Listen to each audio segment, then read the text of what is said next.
Hola, ¿qué tal a todos? Bienvenidos a un episodio más de Filosofando. Y estoy muy emocionado porque esta semana y en este programa vamos a estar hablando acerca de psicología deportiva. Fue un tema que nos sugirieron en el último video y es un tema que me apasiona realmente. Creo que muchas veces como deportistas y en otros ámbitos de nuestra vida nos enfocamos demasiado en la actividad que estamos practicando y se nos olvida eh, la parte psicológica y cómo realmente la parte psicológica influye en todo lo que hacemos. Entonces, me encanta este tema y creo que todos los deportistas, evidentemente los esgrimistas históricos, tienen que implementar prácticas de psicología deportiva, de preparación psicológica. Este, Como coaches tenemos que implementar estrategias de didáctica que tienen que ver con la psicología de nuestros atletas, ¿no? Entonces, pues ese es el tema del día. Como siempre nos acompaña Paco y el día de hoy tenemos como invitado especial a Luis Blake. ¿Qué tal? Luis es psicólogo por Anáhuac y actualmente está llevando un proyecto muy interesante de equinoterapia en su centro de equinoterapia Cocay. Ahorita nos va a platicar un poquito más de eso y nos va a estar ayudando con algunas de las preguntas que tenemos el día de hoy acerca de qué es la psicología deportiva y para qué nos sirve. Bienvenidos, chicos. Y pues bueno, Paco, creo que tenemos varias preguntas. Vamos a comenzar. Muy bien. Pues la primera pregunta, para abrir bien el tema, concretamente, ¿qué es la psicología deportiva y en qué te ayuda? Yo creo que aquí Luis podría ayudarnos mejor a responder esta pregunta. Entonces, Luis, por favor. Sí, bueno, la psicología deportiva eh, es una rama de la psicología clínica que se enfoca, como lo dice, en mejorar el desempeño de los deportistas. Puede ser deportistas amateurs como hasta deportistas de alto rendimiento. Y pues, ¿en qué te ayuda? Básicamente a mantener objetivos claros, mantener la motivación y brinda también apoyos como entrenamiento mental para aprender a trabajar bajo presión, bajo estrés, bajo situaciones inesperadas, para que el rendimiento deportivo eh, no mengue, no merme y se puedan conseguir pues, lograr los objetivos del atleta, del deportista, ¿no? Básicamente, a grandes rasgos es eso.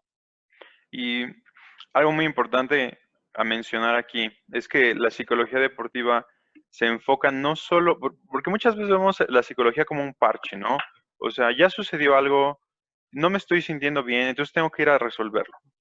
Y bueno, obviamente la psicología deportiva muchas veces trabaja con las frustraciones, con problemas que llega a tener el atleta después de un proceso, ¿no?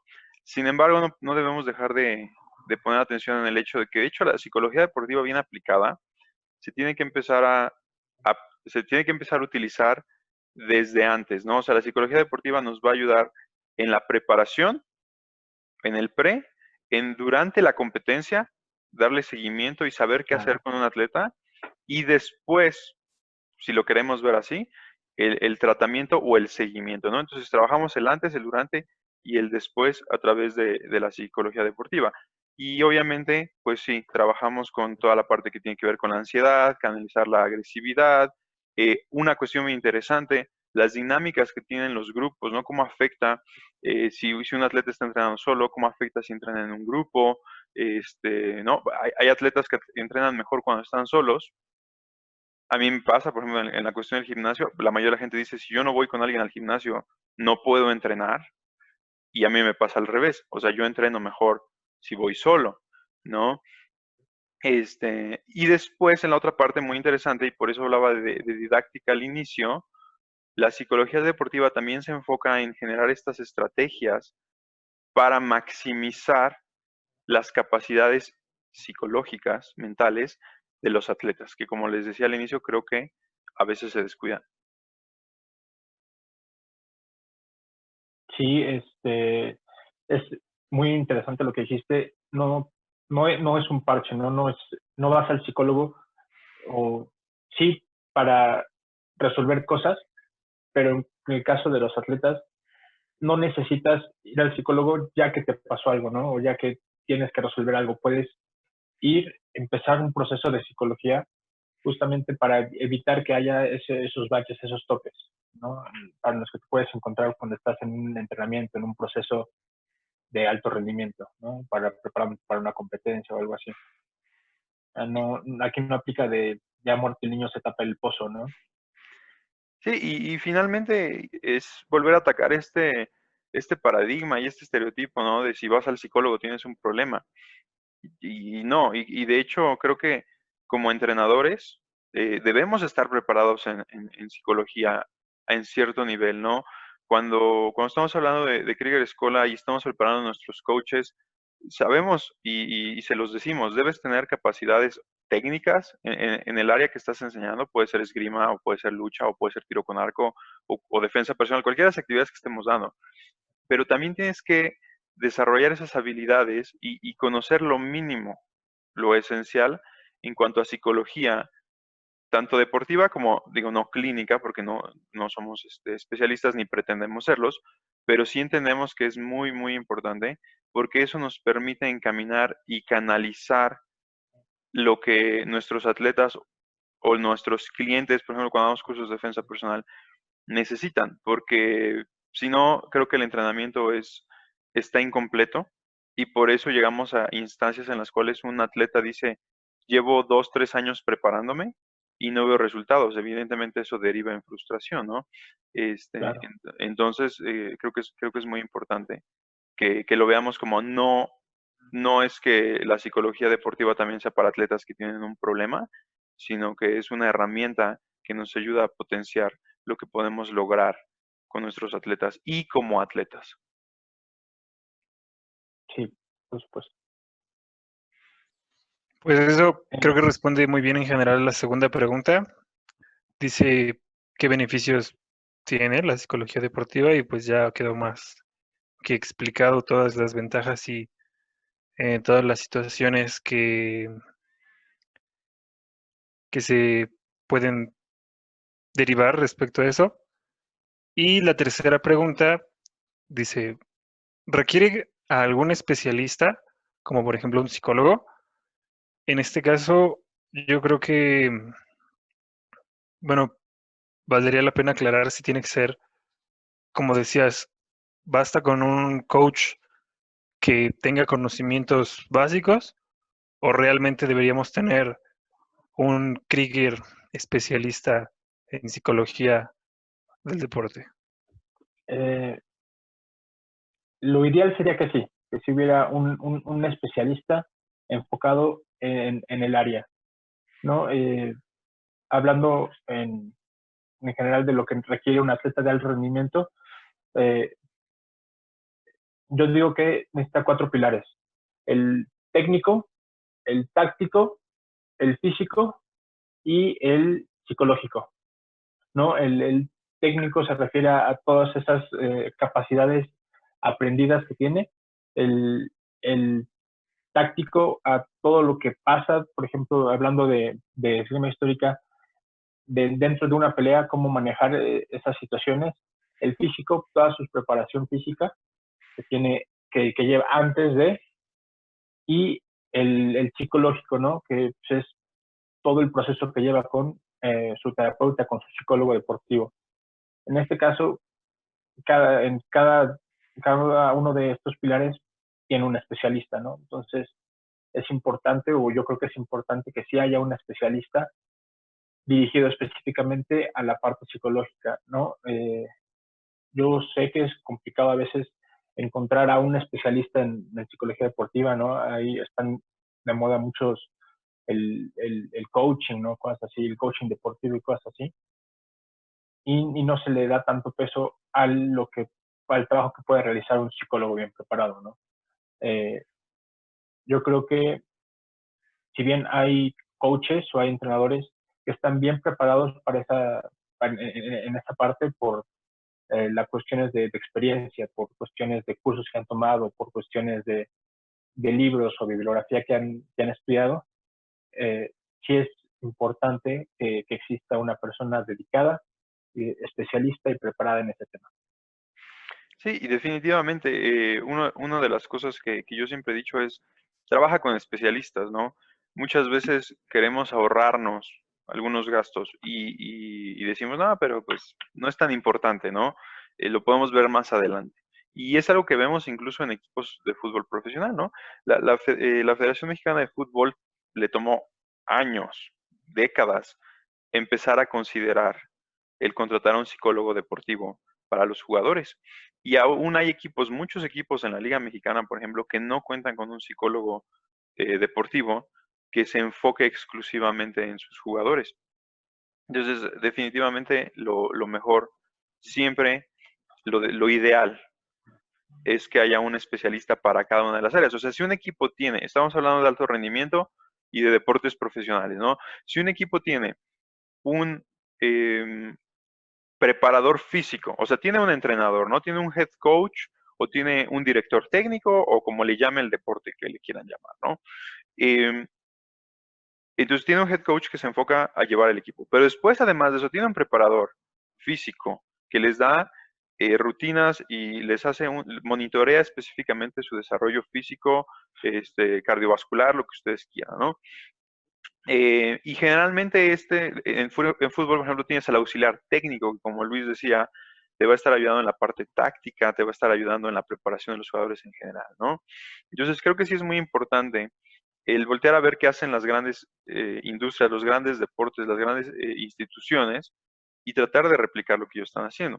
Ahora, la otra parte que muchos podrían decir aquí es como, bueno, pues somos una academia pequeña, a lo mejor una escuela de artes marciales más pequeña, a lo mejor grupos estudiantiles, grupos escolares, ¿no? Dicen, nosotros no tenemos la capacidad de contar con un especialista que le dé el seguimiento a nuestros deportistas, ¿no? Es lo ideal. Y entonces, ¿qué es lo que yo diría que es deseable? O sea, lo mínimo deseable. Y es una de las cuestiones que vemos, por ejemplo, en los procesos de certificación interna que tenemos en Krieger Escolar. Es el entrenador debe conocer lo mínimo necesario de psicología deportiva, de preparación física, no de rehabilitación, porque no pretendemos tener rehabilitadores, pero sí tiene que saber de lesiones. De manera que cuando algo se presenta en sus atletas, como no podemos tener todos estos grandes especialistas, puedes saber cómo canalizarlos, ¿no? Que tengan la información mínima y número dos, que no pretenda hacer lo que no es. O sea, si ya detecté que puedes tener una lesión, por ejemplo, un curso de primeros auxilios, no eres paramédico, ni eres, ni eres Médico, ¿no? fisioterapeuta, exactamente. Pero acabo de detectar que puedes tener esta lesión, ok. ¿Cuáles son los procedimientos mínimos que tienes que seguir? Entonces, un curso de primeros auxilios. Y creo que en el caso de la psicología deportiva, lo mínimo deseable es que los coaches se preparen y entiendan los aspectos básicos de la psicología que pueden estar afectando e influyendo. Y número dos, que tengan la responsabilidad y canalicen a sus atletas con un especialista para tratar cualquier situación que se pueda presentar en sus atletas.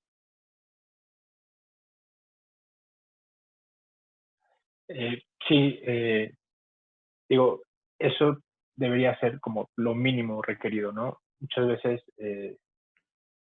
bueno, me he enterado de personas o de lugares donde los coaches ni siquiera de primeros auxilios saben, ¿no?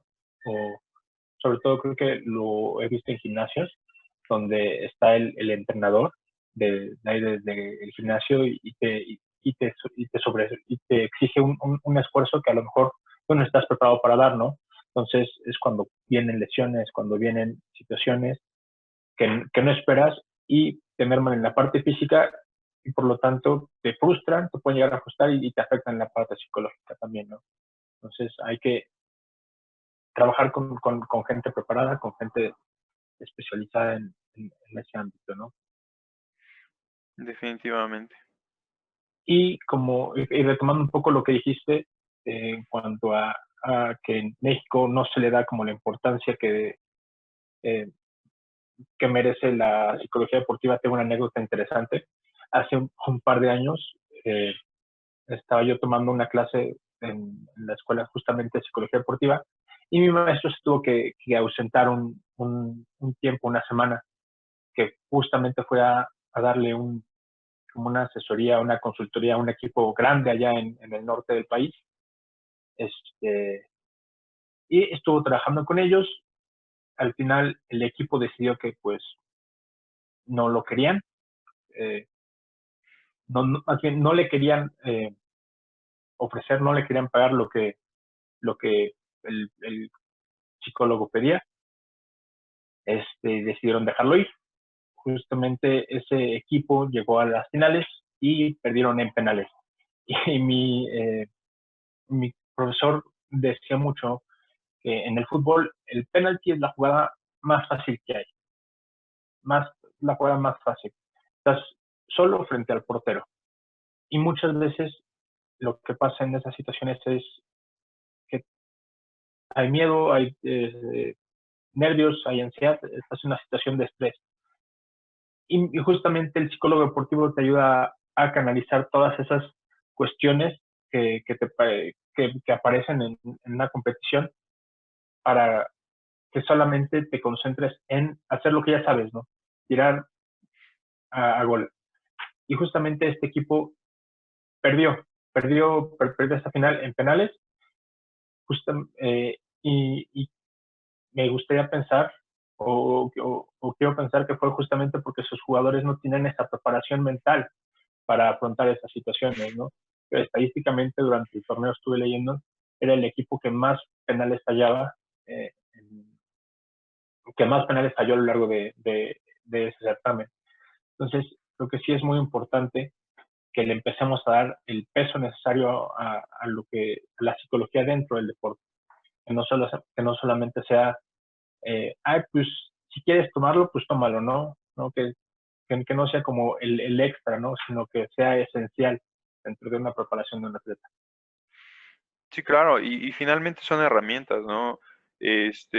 Nosotros que hemos podido ver el desarrollo de la esgrima histórica en México, pues todos empezamos hace 10, 12 años tratando de reconstruir la esgrima histórica, ¿no? Y en aquel momento el fenómeno que veíamos, y no solo en México, sino en el mundo, era que todos estaban enfocando en leer los manuales y tratar de recrear la técnica.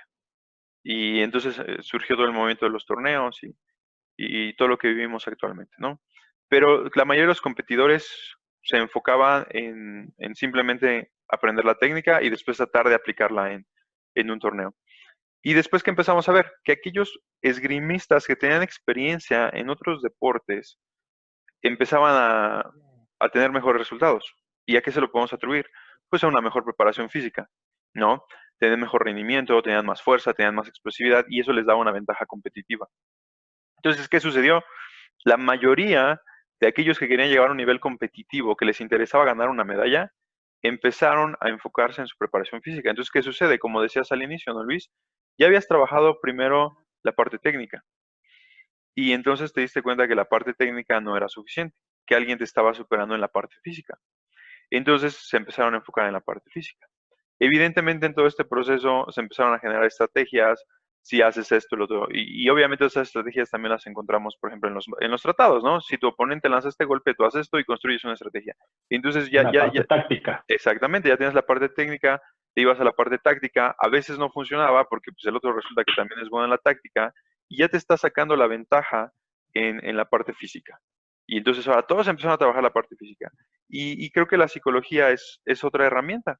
Y creo que conforme los atletas se van preparando mejor en la parte psicológica, también empiezan a tener un repunte en su desempeño, ¿no? Entonces creo que es otro de los grandes beneficios, lo que nos preguntaban antes, uno de los grandes beneficios es eso, te va a dar un repunte en tu rendimiento y sí, es lo que hemos visto, o sea, el típico caso de por qué la selección mexicana nunca pasa del cuarto partido en el Mundial, pues tiene mucho que ver con eso, con la parte psicológica, porque es un estigma que ya cargan. Y personalmente se los puedo decir, este, durante muchos años, a mí me costó mucho trabajo llegar a las finales de cualquier torneo en el que yo participara como esgrimista histórico, ¿no? Y mi primer gran barrera eran los cuartos de final. Hasta que un día empecé a prepararme y dije, esta vez tengo que llegar a la semifinal. ¿Y qué creen que pasó? Es una gran historia. Llegué a la semifinal y luego la perdí. ¿Por qué? Porque mi mente estaba enfocada en llegar a la semifinal. ¿Y saben qué pasó? En el momento en que llegué a la semifinal, mi mente dijo, lo lograste. Y peleé la semifinal terrible y la perdí. ¿Y qué creen después? Peleé por el cuarto lugar. ¿Y qué creen que perdí? Bueno, por el tercer lugar. Peleé por el tercer lugar. ¿Y qué pasó? Quedé en cuarto. La volví a perder. O sea, gané todo hasta la semifinal y las dos siguientes las perdí. Mi mente no estaba en el lugar correcto. Y entonces eso acabó afectando mi rendimiento. Pero no termina ahí la historia. A partir de ese momento, la cantidad de cuartos lugares que obtuve fue impresionante. Estamos hablando de 3 o 4 cuartos lugares de corrido en diferentes torneos, ¿no? Entonces, ahora mi barrera era la semifinal. Llegaba a la semifinal, la perdía por un punto, la perdía por lo que tú quieras, por tonterías, y acababa perdiendo la pelea de cuarto lugar. Y entonces ese volvió mi nuevo estigma. Y entonces tuve que volver a trabajar sobre ese estigma y decir, a ver, ¿qué es lo que está pasando? ¿Qué es lo que te está deteniendo? Y me di cuenta que era eso, que una vez que yo llegaba a las semifinales, me relajaba mentalmente, dejaba de esforzarme como me venía esforzando antes, y entonces tuve que trabajar sobre ese problema, que no era un problema técnico, no era un problema táctico, y en ese entonces podía decir que mi físico, mi preparación física no era tan buena, pero aún así no era un problema físico, o sea, ya estaba llegando a los últimos 4, ¿no? Estaba al nivel, estaba en el nivel competitivo, pero simplemente no estaba ganando las semifinales.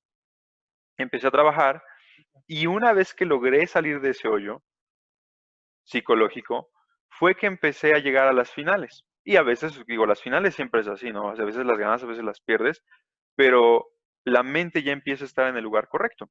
Y después viene la parte de, ya perdiste, ¿cómo vas a asumir esa frustración? Pero bueno, eso lo platicamos en los puntos que siguen para ya no extendernos demasiado en esta parte. Pero pues sí, definitivamente creo que la psicología deportiva es una herramienta que si lo quieres ver desde el punto competitivo, te va a dar un plus sobre tus competidores. Muy interesantes anécdotas. Por ahí tal vez también tengo un par que no recuerdo muy bien. Pero en la siguiente pregunta es bastante específica, bastante concreta. ¿Realizas algún tipo de valoración psicológica a los nuevos integrantes de la actividad deportiva que practicas? En este caso, tú como director de Krieger Escuela, ¿evalúas psicológicamente para decir a este monito sí le puedo dar una espada o no? Y digo, vamos a ser honestos.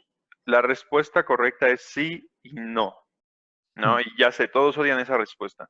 Entonces voy a ser específico. Depende. No, exacto, ¿no? Pero la No respuesta sé. realmente es sí y no. No es un depende, es sí lo hacemos.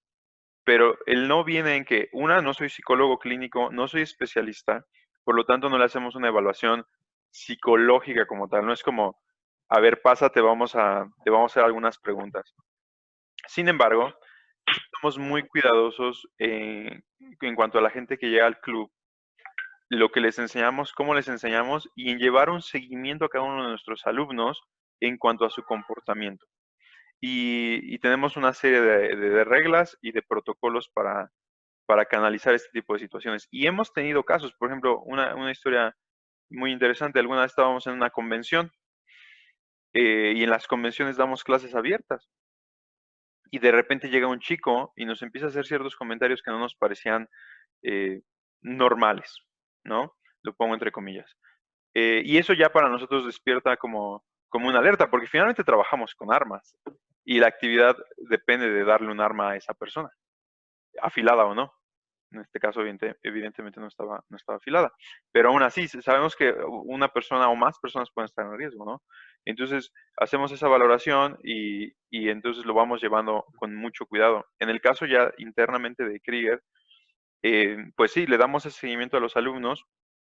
Me acuerdo mucho que hace años, cuando no teníamos un lugar establecido, entrenábamos con cuchillos en un parque, ¿no?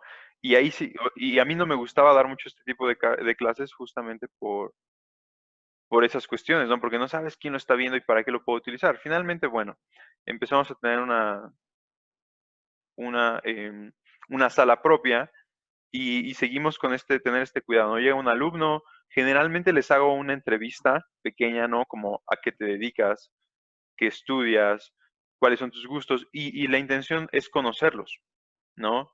Saber un poco más de ellos. y después los observamos durante el entrenamiento, cómo se comportan con sus compañeros, cómo se comportan durante la clase. Y si llegamos a detectar alguna situación eh, que puede ser de riesgo, entonces tenemos un protocolo en la cual se trata esa situación con el alumno. Y en el caso extremo, que solamente recuerdo que esto nos pasó una o dos veces a lo largo de todo el tiempo que hemos tenido la historia, la escuela, perdón, sí llegamos a decirle, ¿sabes qué? No puedes seguir entrenando por esta razón. O tratamos de llevarlos, o como decíamos hace un momento, de canalizarlos con una persona que pueda tratar la problemática que estamos detectando. Entonces, no lo hacemos como profesionales porque no somos psicólogos, pero sí tenemos un protocolo con el cual estamos analizando y canalizando a nuestros alumnos en caso de que creamos que hay una necesidad específica, ¿no? Y bueno, aquí me interesa, por ejemplo, evidentemente en tu centro de quinoterapia, Luis, pues ustedes tienen todo un protocolo. Cuéntanos un Claro. poquito cuál sería ese protocolo y cómo lo pueden aplicar otras escuelas, por ejemplo, de esgrima histórica u otras agrupaciones deportivas con las que nos puedan estar escuchando, cómo pueden mejorar sus prácticas sin tener un psicólogo clínico o especialista en psicología deportiva en sus instituciones. Bueno, aquí en mi caso, eh, por la clase de pacientes que veo, normalmente el primer acercamiento, el primer contacto que tengo es con los padres del niño o de la niña, que acerca, en donde se realiza una entrevista eh, de la situación del niño, de la situación de, o de la condición que tenga, de cómo ha ido evolucionando esa situación, dependiendo de lo que nos diga o de la información que nos dé, muchas veces ya vienen con su machote, ¿no? De, del médico, del psicólogo, de la escuela, bla, bla, bla, ¿no? Eh, vemos si realizamos alguna otra evaluación más. En este caso, la evaluación que realizamos es una evaluación psicomotriz, más que nada, abajo y sobre el caballo, ¿no? Vemos cómo se comporta, si tiene ciertas, si se le dificultan realizar ciertas actividades, y a partir de ahí creamos un programa de, de trabajo con el niño. En este caso, ¿cómo se podría extrapolar lo que es una entrevista clínica, una entrevista eh, tal cual psicológica a un ambiente de, de escuelas o de academias de artes marciales? Sería igual, como lo mencionas, es algo muy bueno lo que haces, tener una entrevista con el nuevo cliente, con el nuevo alumno, y y ahondar un poco más en si tiene alguna condición médica, si toma algún medicamento, si tiene alguna dificultad para realizar ciertas cosas, y ya a partir de eso y de la información que ella te puedes dar, ir dando cuenta más o menos eh, si la persona toma algún medicamento para controlar la ansiedad, toma algún medicamento para controlar ciertas cuestiones, ¿no? O si tiene alguna condición médica que de repente eh, va a provocar que se convulsione si recibe un golpe, o si se convulsione o tenga algún accidente mientras se entrena, ¿no? Yo creo que el entrevistar a los nuevos alumnos o a los nuevos integrantes o aspirantes a entrenar es algo excelente porque, pues, como dices, no tienes que, o sea, utilizamos armas en la práctica. No le podemos dar un arma a alguien que puede ser potencialmente peligroso para sí mismo o para alguien más. Entonces, yo creo que si no cuentan con un especialista, con un psicólogo, con algo, sí es importante enfocarse en eso de conocer al alumno antes y hacer, o sea, hincapié en si tiene alguna condición, si tiene si toma algún medicamento, justamente para evitar o para saber qué riesgos lleva o qué posibles factores intervengan en su práctica. Sí, ¿no? Y otra cosa importante que veo yo es tenemos que aprender a personalizar el entrenamiento. Claro. Y yo sé que es bien difícil, ¿no? O sea, de repente tenemos sesiones con 10, 15, 20 alumnos. Cuando damos cursos de defensa personal tenemos más de 30 a veces, ¿no? Y es bien difícil, ¿no? En mi experiencia como maestro también académico, pues tienes grupos de arriba de 30 personas todo el tiempo. Y entonces estamos acostumbrados a este entrenamiento en masa. Y, por ejemplo, es la gran virtud que puedo ver en un entrenamiento de karate muchas veces, ¿no? Tienes un ejercicio y ese ejercicio se repite y todos lo tienen que hacer. Sin embargo, creo que sí es importante individualizar el entrenamiento, no en el sentido en el que, pues no puedes tener 20 alumnos, 15 alumnos, 10 alumnos en una clase de 1 hora y media, pues dedicarle el tiempo que quisieras a todos. Pero al hacer estas entrevistas, el conocer el perfil de tu alumno, sí te permite y sí te ayuda a darle un mejor entrenamiento y a canalizar sus necesidades y a tú saber cómo abordarlo en el aprendizaje, ¿no? Y obviamente aquí viene un poquito que tiene mucho que ver toda esta idea de cómo aprendemos. Y entonces, si yo sé cómo aprende mi alumno, ¿cómo lo puedo enseñar? Y de la misma manera, si yo sé que tiene problemas de frustración, si tiene problemas de agresión, si tiene problemas de lo que tú quieras, entonces puedes canalizar y puedes cuidar la forma en la que lo entrenas a él, la forma en la que lo trabajas a él, incluso cuando tienes un entrenamiento de un grupo muy grande, ¿no? Y para complementar esa pregunta, Luis, nada más, dices, ok, la entrevista es un buen inicio. ¿Qué otra cosa crees que se podría hacer dentro de las escuelas pequeñas que no pueden contar con un psicólogo deportivo, para mejorar la prevención y obviamente un prediagnóstico, digámoslo así, o no sé cómo le podemos llamar, desde el entrenador o desde quien se encarga de llevar ese gimnasio? Pues yo creo que en este caso, que que el entrenador esté preparado o tenga cierto entrenamiento en cuestiones, como dices, de ciencia psicología básica y que sepa cómo abordar eh, ciertas conductas, ¿no? Por ejemplo, a gente con problemas de agresividad, de frustración, gente ansiosa, ¿no? Que sea una, o sea, que el coach, que el entrenador practique su empatía, ¿no?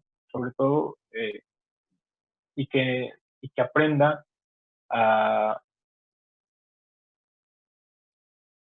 a brindar ese entrenamiento como personalizado en caso de que se requiera, ¿no? Muchas veces eh, no es, no va a ser posible que el entrenador tenga una licenciatura, una especialidad en educación, pero creo que hay muchos cursos que se pueden tomar ahorita actualmente en, de pedagogía o ¿cómo se llama? Sí, de pedagogía del entrenamiento deportivo, creo, que, o justamente, o nada más de entrenamiento deportivo, ¿no? Muchas veces eh, se cree que porque se tiene ya mucho tiempo realizando cierta actividad, puedes enseñarla, ¿no? Y hay veces que no, que la pedagogía es totalmente errónea, ¿no? Entonces, hay que tener coaches preparados, entrenadores preparados en entrenamiento, en pedagogía, en cómo la gente aprende y, y justamente esa preparación te va a ir dando como más apertura, como más enfoque a encontrar problemas o encontrar deficiencias en en tus alumnos y eso te va a ayudar a canalizarlos o a darles una mejor atención, un mejor entrenamiento individualmente dependiendo de lo que esta persona requiera. Ok, perfecto, pues sí, hay Creo que que, seguir preparándonos. Sí, Paco. creo que esto que dijeron ahorita es un muy buen enlace a la siguiente pregunta. Individualmente la pregunta dice, ¿consideras que los jóvenes que se encuentran en situaciones de riesgo como alcoholismo o drogadicción pueden disminuir las conductas al practicar alguna actividad deportiva. Y yo creo que esta pregunta también se puede complementar un poco con, o bueno, no solo con estos ejemplos específicos que serían malos vicios, sino también con personas que tienen ansiedad o que tienen depresión clínica, pueden esta clase de actividades eh, disminuir o ayudar a que, psicológicamente su estado mental mejore también. Ya lo tocaron levemente, pero creo que igual sería interesante comentarlo más, bueno, tanto de la parte como de los vicios, como de otra clase de naturaleza específica, y también cómo es que concretamente podemos como entrenadores o como compañeros de equipo ayudar a esta mejora. No sé si me expliqué bien con toda esta extensión. Sí, y bueno, si te parece, Luis, déjame abordar rápidamente y después me Claro. ayudas a complementarlo.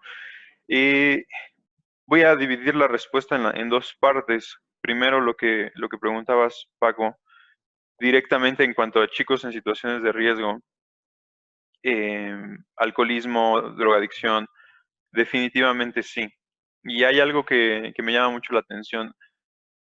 Eh, Algunos budistas, para toda esta técnica de la meditación, de trabajar con la mente, le llaman monkey mind a nuestra mente. Y hacen referencia a que nuestra mente todo el tiempo está activa. Y la realidad es que no la podemos detener, incluso cuando estamos en un proceso de descanso, cuando estamos durmiendo, la mente continúa trabajando a partir del subconsciente, o sea, todo el tiempo está activa. Lo que sucede cuando desarrollamos una adicción es que nuestra mente, y ahorita y Luis me puede ayudar ya en cuanto a neurotransmisores y un proceso hormonal un poquito más complejo, pero lo que pasa es que nuestra mente empieza a depender de lo que siente al consumir estas cuestiones, pero también esa adicción muchas veces está condicionada porque no tienen otra actividad a la cual recurrir. Entonces, cuando les damos una actividad deportiva a estos chicos, les damos un montón de respuestas, les damos algo en qué enfocarse, les damos una sensación de pertenencia. Entonces ya se sienten arropados por un grupo en específico, un grupo que generalmente los va a motivar en la dirección correcta. No, entonces por eso me gusta lo de Monkey Mind, porque ellos dicen, la peor forma de deshacerte de algo en tu mente es pensar en él, ¿no? ¿Y qué es lo que pasa? Y lo puedo abordar incluso desde el punto de vista de las dietas. Cuando entramos en una dieta, ¿por qué no? ¿Qué es lo que pasa? Y hay un meme al respecto, ¿no? Hoy empiezo la dieta y entonces tu cerebro de inmediato te dice, quiero una dona. Y el meme dice, oye cerebro, pero nunca queremos donas. No, pero hoy sí. ¿A qué se debe este proceso? Pues porque en ese momento lo primero que dices es, híjoles, ya no voy a poder comer pan. Entonces en ese momento empiezo a pensar en pan. Y lo que hace mucha gente cuando entra en procesos de dieta es decir, oh, no puedo comer esto, no puedo comer lo otro, no puedo. Y entonces su mente lo único que hace es enfocarse en lo que no puede comer y entonces se le antoja más. Y el proceso de un vicio es un poquito más complejo, pero parte de esta idea de que cuando empiezas a tratar de dejarlo, por ejemplo, se genera ansiedad porque ya no lo puedes tener, pero tu mente está pasando mucho tiempo en pensar, ya no lo puedo tener. Y la peor forma de olvidarte de algo es pensando en ello. Entonces, una actividad deportiva te da esa salida, te da ahora puedo pensar en algo más, ¿no? Entonces, yo creo que esa es una primera parte. Para complementar esta respuesta, me parece muy interesante un proyecto que hay en Estados Unidos que se llama Con Body. Con viene de convict. El año pasado tuve la oportunidad de conocer a Cos Marte. Cos Marte es un ex convicto que vivía en Nueva York. ¿Ok? El señor hacía varios millones de dólares a la semana vendiendo drogas en las calles de su ciudad. Eventualmente lo arrestaron y pasó varios años en prisión. Pero su situación clínica era bastante mala. Entonces le dijeron, si no te empiezas a cuidar te vas a morir, pero te vas a morir de un paro cardíaco o algo así. Entonces, ¿qué hacen muchos prisioneros para hacer más llevadero su tiempo en aislamiento? Porque además también luego estaba en aislamiento. Pues así empezó a hacer ejercicio, al punto que ahora está en una gran forma física. Y como varios de sus compañeros dentro de la prisión se dieron cuenta que estaba mejorando su forma física, se acercaron a él y dijeron, entréname. Y los empezó a entrenar con los ejercicios que él podía hacer adentro de una celda. Cuando sale, él dice, pues yo no quiero volver a prisión y a pesar de que ganaba muy bien vendiendo drogas, ya no lo voy a volver a hacer, ¿no? Entonces decide abrir ConeBody. Y lo que hacen en ConeBody es entrenar a la gente en, en una especie de celda. El gimnasio es como una celda con rutinas que se pueden hacer dentro de la celda. Es un proyecto impresionante. Me gustó muchísimo cuando escuché acerca de él. Y además utilizan este proyecto que es a través de los deportes para reformar exconvictos. ¿Qué sucede? Salen, como no pueden encontrar trabajo, el índice de reincidencia es muy alto. Muy alto. Muy, muy alto. Entonces, lo que ellos hacen es que los contratan, los capacitan como coaches para abrir su gimnasio de ConeBody o para trabajar en alguno que ya esté abierto. Y entonces, la tasa de reincidencia que ellos tienen con chicos que ellos toman después de que salen de prisión y los entrenan para que sean entrenadores de su programa, está abajo, y para no mentirles, está abajo del 10%.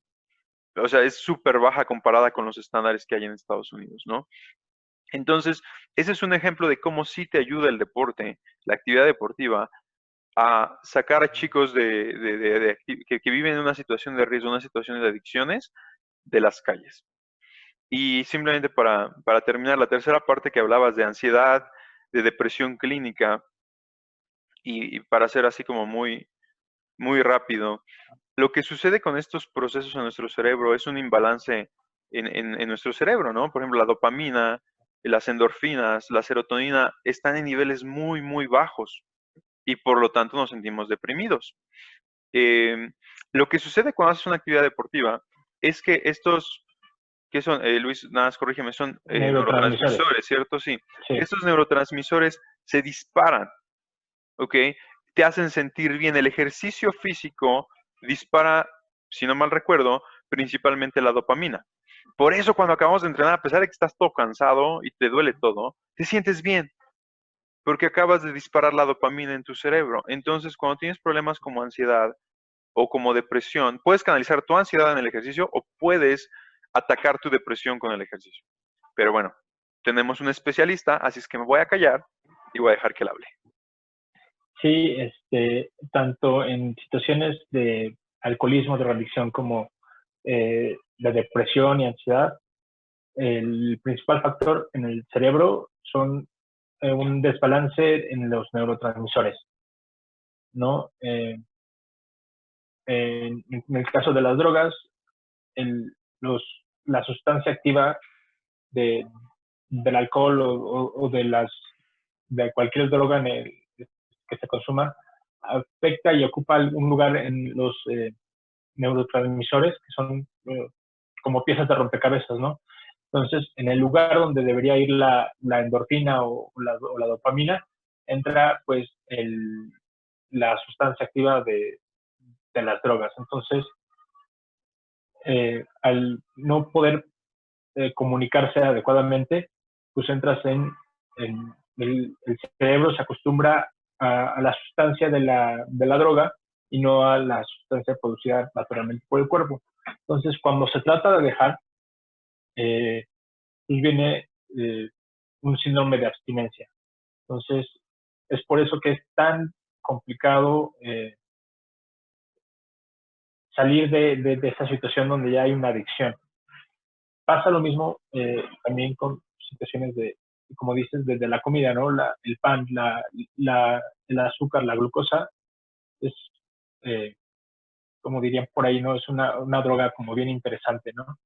Entonces, puede que no comas pan, ¿no? Pero cuando te dicen, ya no puedes comer pan, dices, ¿por qué? Yo quiero mi dona, ¿no? Justamente porque pasa esa misma situación de que estás acostumbrado a comer azúcar, a comer pan, te lo quitan y de repente dices, no, ¿por qué? No, porque tu cerebro empieza a pensar en pan, empieza a pensar en cuestiones así. En este caso, el deporte, como dices, sí eh, ayuda a elevar los niveles de endorfinas y de dopamina justamente, y lo que te provoca una sensación de bienestar y va a ayudar justamente a ir superando esas cuestiones, ¿no? De sentirte mal contigo mismo y enfermo, ¿no? Porque realmente como pues cuando estás deprimido, cuando estás en una situación así, lo menos que quieres es levantarte de la cama, es una sensación terrible, estás en un hoyo, ¿no? Entonces, si vas realizando ciertas actividades, si te vas sintiendo mejor y además vas encontrando gente con la que tienes ciertas cosas en común, ¿no? Y que te apoyan, te ayudan, que forman una red de apoyo importante, pues es más posible que puedas salir de ese hoyo, ¿no? También en la cuestión de las drogas y el alcoholismo, ¿no? Empiezas a conocer nueva gente, empiezas a conocer nuevas cosas y esa misma gente te va ayudando, ¿no? A salir de esa situación porque ya no estás conviviendo con las mismas personas que podrían inducir al vicio, ¿no? Ya no estás, ya tienes otro tipo de amistades con cierta mentalidad que te van a ir apoyando, no a, a seguir en una situación de caída libre en picada, sino que te van a ir ayudando a construir y te van a ir apoyando a salir adelante, ¿no? Eh, ya no estás, o sea, son amistades o son, es una clase de compañerismo que es muy benéfica, ¿no? O sea, si estás acostumbrado a las amistades con las que te vas diario a tomar cerveza en la banqueta o pues estás, eh, ¿no? A ir a mendigar para comprar heroína o droga, lo que sea, y lo cambias a las amistades que, oye, ¿qué onda? Saliendo del entrenamiento vamos a por un juego de mesa, nos vamos a comer, o vamos a hacer tal cosa, y te sientes apoyado, te sientes incluido, y además el ejercicio que realizaste te hizo sentir bien, pues vas asociando esa sensación de bienestar al ejercicio y a los amigos con los que, o a los compañeros con los que estás entrenando, y vas dejando de pensar cada vez menos o te va a interesar cada vez menos pues, esta situación de las drogas o el alcohol, ¿no? También es importante aclarar que si estás en un proceso o te sientes deprimido y no sabes cómo salir de ahí, es importante que pues, sí que se contacte a un especialista que te ayude y te brinde ese apoyo, ¿no? ¿No? Porque muchas veces yo he estado en esa situación, tienes todas las ganas y quieres salir adelante, pero no sabes cómo, no y no tanto no sabes cómo, no tienes esa motivación, no tienes esa capacidad física y mental de realizar alguna actividad que te ayude a superar, ¿no? Por más que te digan, no, échale ganas, no, sí, sal, no sé qué, no sé cuánto, ¿no? O sea, la depresión y la ansiedad son problemas de salud serios, graves, y no con un échale ganas este, se, se cura, ¿no? O se sale adelante de ello, ¿no? Sí es importante que te acerques, si tienes algún problema de depresivo o de ansiedad, que te acerques con un profesional de la salud que te puede ayudar a salir de esto. Sí, y digo, como el otro día veía un meme también, ¿no? Y decía, oye, me siento mal. Ay, no te sientas mal. Ay, gracias, ya se me pasó. O Gracias, sea, No se me había ocurrido. ¿cómo no lo pensé antes, no? O sea, gracias, eres un gracias, ¿no? maestro. Eres un Pero, genio. sí, ¿para qué psicólogo, no? Pero por el otro lado, algo muy interesante de lo que mencionabas, y algo que no hay que perder de vista. El desarrollo de muchos vicios, especialmente de los más famosos, el alcoholismo y el tabaquismo, muchas veces surgen en edades tempranas. Y estamos hablando actualmente, tristemente, a partir de primaria y especialmente en secundaria y prepa. Eh, y una de las principales razones es por aceptación. Tu grupo de amigos bebe, empiezas a beber con ellos. Tu grupo de amigos fuma, pues empieza a fumar con ellos. Y lo único que estamos buscando ahí es algo que llamamos sentido de pertenencia.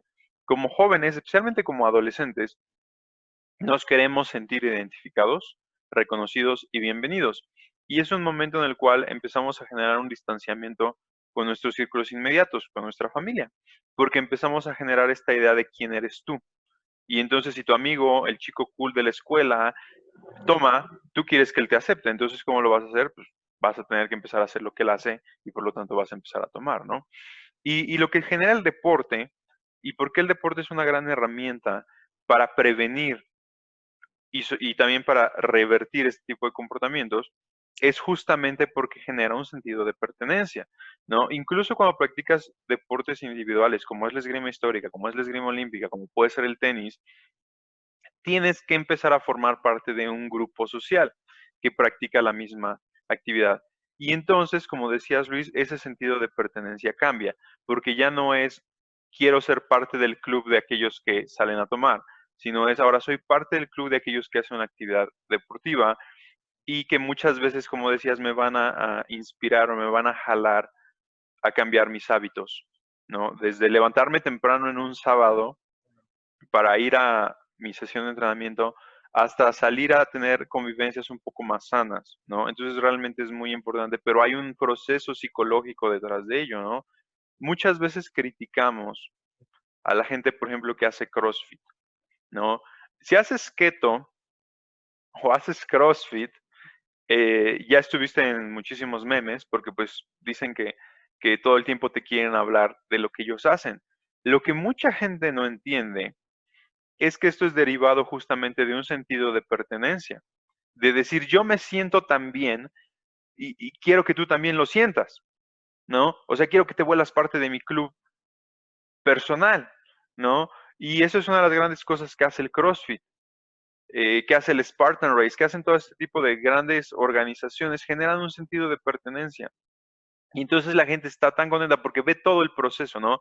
Ves un cambio físico, ves un cambio emocional, te sientes parte de un club, ¿no? Entonces, como ves todo combinado, pues quieres que el resto de la gente lo haga, ¿no? Y bueno, qué bueno que ellos se sientan también con esas actividades y qué bueno que traten de inspirar a más gente a practicar sus actividades. Y la razón es simplemente esa, generar un sentido de pertenencia que los hace sentir bien y quieren que tú también lo sientas, ¿no? Entonces, pues sí, definitivamente es una gran herramienta para salir de un mal lugar. Aquí, bueno, a mí personalmente me gustaría poner la pregunta 5.1. Ya nos rimos del chistín y pues sí, ¿no? Decir que no estés triste o no te sientas mal, pues es muy fácil, ¿no? Es, digamos, viéndolo desde el otro lado, a mí me ha pasado muchas veces, ¿no? Que me dicen o que la gente se me acerca porque me tienen confianza o la razón que sea y me dicen, pues mira, estoy en esta situación, me siento así, me siento mal, no me siento bien, lo que sea. Y hay veces en las que pues sí puedes dar una opinión crítica y objetiva y dices, pues creo que esto no te está saliendo bien por esta razón o que esta clase de actitud que estás tomando no es la correcta, lo que sea. Pero también he estado del lado de, oye, pues no estés triste. Ustedes, como desde la parte como entrenador y desde la parte como especialista, ¿cuál creen que podría ser una mejor manera de analizar o una mejor forma de abordar esa clase de situaciones? O sea, yo realmente quiero apoyar a esta persona hipotética, pero la única razón o la única respuesta que tengo ahorita es, pues no te sientas mal. Claramente no es lo que él necesita escuchar. ¿Cómo yo puedo mejorar para ofrecer el apoyo que de verdad necesita? Siendo yo su amigo o su conocido. Tomaré yo la palabra. Muchas veces cuando alguien te llega así con un problema, ni tú sabes cómo sentirte, ni qué hacer, ni qué decir, ¿no? Eh, Tanto porque te causa incomodidad, tanto como genuinamente no sabes cómo ayudarlo, ¿no? Entonces, algo que puedes decir o hacer para que justamente no salga pues qué mal, ¿no? No estés triste, siéntate bien, ¿no? O sea, es ok, comprendo que estás pasando por una situación difícil, ¿cómo te puedo ayudar? ¿No? Creo, comprendo que estás pasando por una situación complicada, difícil, lamento que así sea, creo que deberías buscar ayuda profesional, ¿no? O sea, entender, comprender, ser empático con él, de hacerle saber que, que estás como de su lado y que lo entiendes o que tratas de entender por lo que está pasando y que estás ahí para apoyarlo, ¿no? Muchas veces lo único que necesitan las personas es ser escuchadas y tener ese como esta apertura de hablar cualquier cosa, ¿no? Con alguien, ¿no? Si te están acercando a ti para esta situación, eh, agradecer uno la confianza y decirle, ¿sabes qué? Te entiendo, te comprendo, estoy aquí para ayudarte, ¿qué necesitas? ¿Cómo te puedo apoyar? Muchas veces ya esa persona te dirá, no, pues pues, nomás con escuchándome estoy bien, o ya muchas veces te dirán, no, pues es que creo que sí necesito ayuda, ¿no?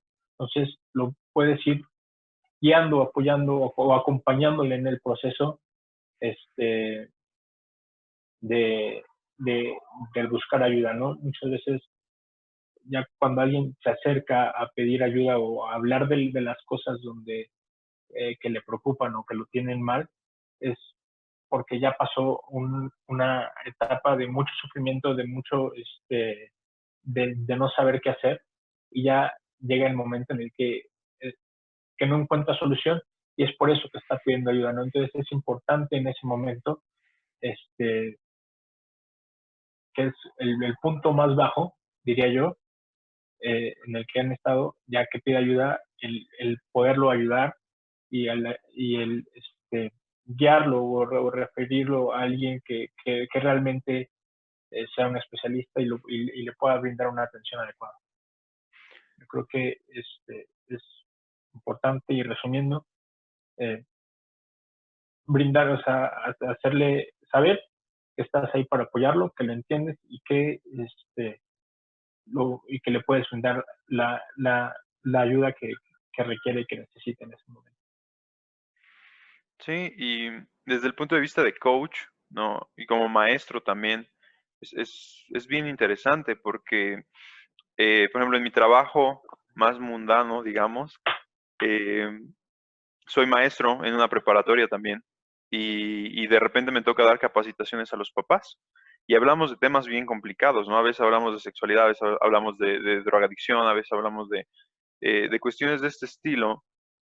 Y una de las cuestiones que yo platico con ellos es que como maestros muchas veces estamos en el punto medio. Cuando yo daba los entrenamientos de esgrima ahí en la escuela, era muy común que los chicos se acercaran con mucho más confianza conmigo de lo que se acercan con sus orientadoras o de lo que se acercan con sus maestros académicos o de lo que se acercan definitivamente con sus papás, ¿no? Y muchas veces le hacemos en estos talleres a los alumnos la pregunta de ¿por qué prefieres acercarte a tu primo o a tu mejor amigo o a alguno de tus maestros antes que acercarte con tus papás? Y número uno, la razón es por confianza, ¿no? Siempre tienen el miedo al regaño, tienen miedo al rechazo de parte de sus familias por muchos de estos temas, ¿no? Entonces, esa posición me ha permitido a mí, como entrenador en Krieger Escola y como maestro durante todos estos años, pues el tener muchos casos como el que nos platicas, ¿no? Paco, llega alguien, te empieza a contar un problema y que no sabes qué hacer. Y entonces creo que tenemos que hacer, como decía Luis, varias cosas. Número uno es ser honestos, porque muchas veces simplemente queremos lanzar respuestas y consejos en algo que no entendemos ni sabemos. Entonces, ser honestos y decir, yo no puedo ayudar con esto y como decía Luis, definitivamente siempre la mejor respuesta es canalizar de forma responsable a la persona con un especialista. Ahora, sabemos también como personas que somos, que hemos pasado por eso, que si mi mejor amigo me dice, oye, ¿por qué no vas a ver un psicólogo? A lo mejor me voy a poner todo a la defensiva y decir, no, yo no estoy loco y no necesito un psicólogo y lo que sea, ¿no? O no, oye, pues si te lo cuento a ti es porque a ti te tengo confianza. Pero si somos honestos, nosotros no vamos a resolver el problema, porque es algo que no sabemos. Ahora, en una segunda etapa, muchas veces lo que la gente necesita más es ser escuchados. Y entonces tenemos que volvernos en ser un buen oyente. Eh, porque también lo que pasa, por ejemplo, con muchas conversaciones entre amigos, es que alguien te empieza a contar un problema y antes de que termine de contarte cómo se siente, tú ya lanzaste 3 objeciones y 5 consejos. Pero él todavía no ha acabado de explicarte cómo se siente. Entonces, es un buen momento para callarte y dejar que hable y dejar que diga todo lo que tiene que decir. Porque además, entre más habla, más claro te queda cómo se siente realmente y más claro te puede quedar qué es lo que realmente le molesta. Entonces, y además, al final de cuentas, cuando la otra persona se siente escuchada, también se siente valorada, ¿no? Y eso ayuda bastante. Entonces creo que, número uno, vuélvanse mejores oyentes, escuchen con claridad realmente lo que el otro está diciendo, no salten a dar una respuesta. Y número dos, cuando ya estás consciente que no tienes una respuesta, en lugar de decir, oye, pues siéntate bien, ya no te sientes mal, pues dile, oye, la verdad es que está bien complicada tu situación, me gustaría ayudarte, pero yo no tengo las herramientas para ayudarte. ¿Por qué no vamos? Y ahí puedes seguir ofreciendo tu ayuda. En lugar de decirle ve, porque seguramente no va a ir solo, ¿por qué no vamos a hablar con esta persona que yo sé que te puede ayudar? Porque yo no soy la persona adecuada, ¿no? Y entonces nos convertimos en lo que debemos ser, sobre todo como instructores y como maestros, en una guía, ¿no? Y acabamos haciendo lo que es lo más correcto, canalizarlos con alguien que verdaderamente los puede ayudar. Si ya no tenemos nada más relacionado a esto, con esto vamos a cerrar este episodio relacionado a psicología deportiva. La verdad es que tenemos, creo que todavía muchos puntos que tratar, así es que vamos a estar realizando una segunda parte, pero por ahora, Paco, muchas gracias por acompañarnos, por tus preguntas. Y Luis, muchísimas gracias por compartir con nosotros tu experiencia, por darle Un placer. un toque más especializado al tema del día. Por favor, cuéntanos rápidamente de tu centro de quinoterapia, dónde están y dónde te pueden encontrar en redes sociales. Pues estamos ahorita ubicados en San Juan Totoltepec, en Naucalpan de Juárez, es Aparicio número 38, es en Naucalpan. Estamos en Facebook y en Instagram como Cocay CTE. Cocay se escribe KWKAY y CTE es el acrónimo o las siglas del Centro de Terapia Secuestros. Estamos en Facebook y en Instagram y estoy yo en Facebook también como Luis Lake, por si quieren contactar directamente conmigo. Pues nada, los invitamos a que nos conozcan, a que nos visiten. La primera clase es gratis, tanto de equitación como de sesión de quimioterapia. Perfecto, pues ahí está la invitación para que conozcan el centro de quinoterapia Cocay con Luis. Y Paco, otra vez muchas gracias. A Paco lo pueden encontrar en Instagram como @Paco066. Muchas gracias, Arturo, por responder las preguntas. También a Luis por acompañarnos hoy, por responder como todos estos planteamientos. Gracias a ustedes. Y pues nada más que decir. Gracias al público por sintonizarnos.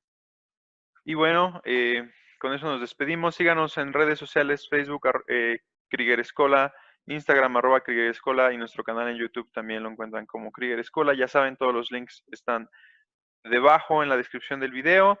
Y nos vemos en el siguiente episodio para complementar más cosas acerca de psicología deportiva. Gracias.